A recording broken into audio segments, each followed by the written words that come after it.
That leads me to a taxpayer-funded outfit we haven't discussed for a while, the ABC. The national broadcaster's managing director, David Anderson, was questioned by a parliamentary committee yesterday, and one little episode showed once more how no one's really in charge at the ABC and that ABC's journalists are running their biased green-left propaganda unchecked. Almost 2 weeks ago, in my media column in The Australian, I revealed a tweet by the ABC 7:30 programme's leading political reporter, Laura Tingle. Hers is one of the most important political reporting jobs in the nation. Now, back then, Tingle apparently was upset that a long-time ABC TV reporter in Sydney had taken a voluntary redundancy. No doubt this reporter, Phillippa McDonald, and yes, she is a good reporter, no doubt she took what would have been a generous redundancy because that's what she decided to do. But no, for Tingle, this was about ABC funding. This was about ABC staff being the victims of a mean right-of-centre government. And on Twitter, she gave away her left-wing zeal. Tingle tweeted that her colleague's departure was the result of, quote, government ideological bastardry, and that she hoped that the Prime Minister, Scott Morrison, was, quote, feeling smug. Now, this shows disdain for the government. It betrays a green left view of the world, and it bells the cat again on ABC Jaundice. Yet, of course, Tingle turned up the next day. This time it was on the couch of the Insiders program, just another one of those always dominant green left voices on a panel that's supposed to be either objective or representative.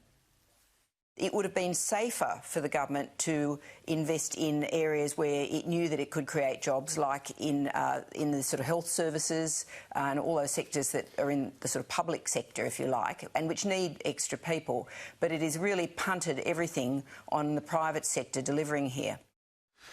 So on it goes. Tingle happens to be just another ABC journalist who favours big government, public sector growth, climate action and bleeding heart causes. There's nothing wrong with that.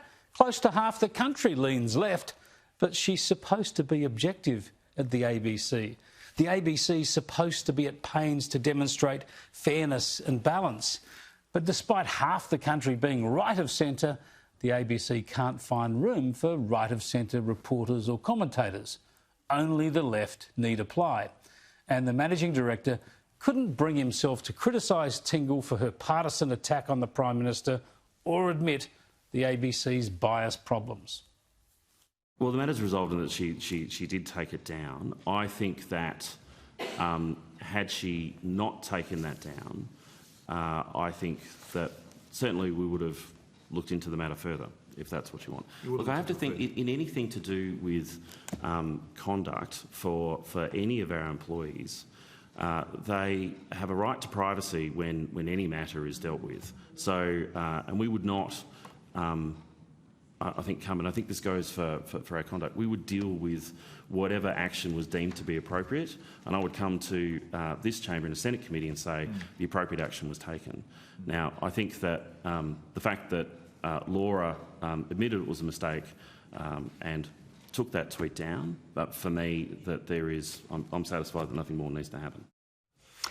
There is just no hope for fairness or reform at the ABC. The national broadcaster actually uses your money to campaign against private enterprise. It campaigns against investments in coal mines. It campaigns against industries like the live cattle exports or sports like greyhound racing. And it campaigns in favour of subsidised renewable energy or for various union campaigns.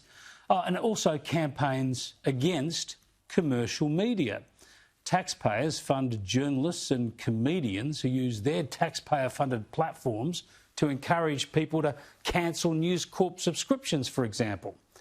What a perversion. Taxpayer-funded staffers campaigning to hurt commercial enterprises and to put private sector workers out of a job.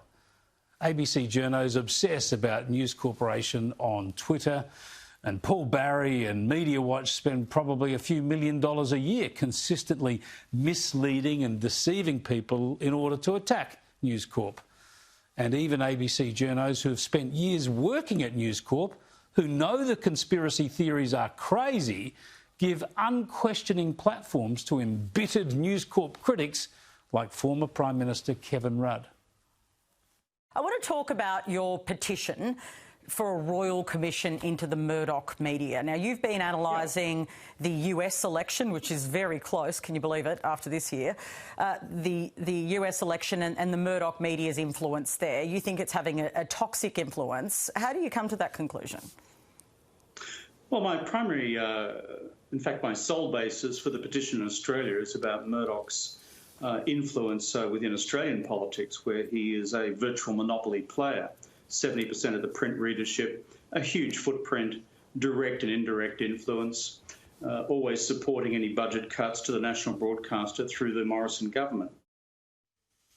And so it goes. The ABC perpetuating grievances and misinformation, and this time courtesy of Kevin Rudd. Rudd, who was backed into office by leading News Corp papers back in 2007, he made such a hash of government that his own party booted him out before he finished his first term. Then, after years of shambolic drama, he knifed Julia Gillard and then was tossed out by the voters at an election. But he blames News Corp. That'd be right, Pixie. You're the victim. Are you okay? Yet the ABC gives voice to these nonsensical conspiracy theories. Now, I reckon this nation has had way too many royal commissions of late. Imagine how many beach houses and yachts that taxpayers have bought for lawyers around this country. But if there's to be a royal commission into media, it should be into whether or not, in this age of unprecedented diversity and access to media and broadcasting services, a royal commission ought to ask, given all these changes, all the variety available to us, do we really need a public broadcaster?